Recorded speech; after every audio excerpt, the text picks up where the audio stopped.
Dans une récente déclaration publique, le ministre de l'Éducation nationale au Sénégal, Serigne Mbaye Thiam, a annoncé la décision de 4 organisations syndicales d'enseignants, membres du G6, de suspendre leur mot d'ordre de grève entamé depuis plusieurs mois.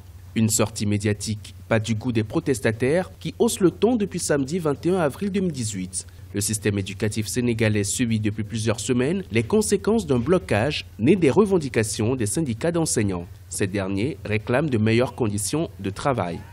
Le ministre de l'Éducation a fait dans la précipitation, sans laisser aux secrétaires généraux la latitude d'annoncer à leurs camarades l'arrêt de la grève. Nous estimons que le ministre Serigne Mbaye Thiam devrait travailler à pacifier l'espace au lieu de créer des problèmes. Son attitude s'explique par un souci de préserver son poste de ministre.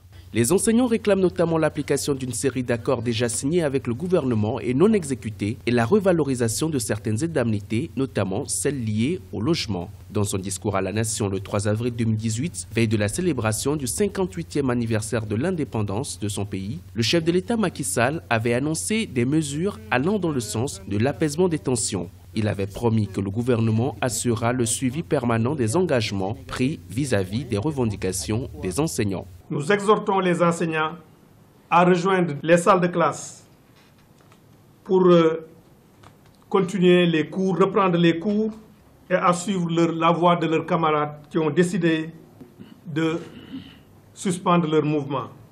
Le gouvernement est déterminé à épuiser toutes les ressources de la négociation, du dialogue, pour que l'école retrouve sa sérénité.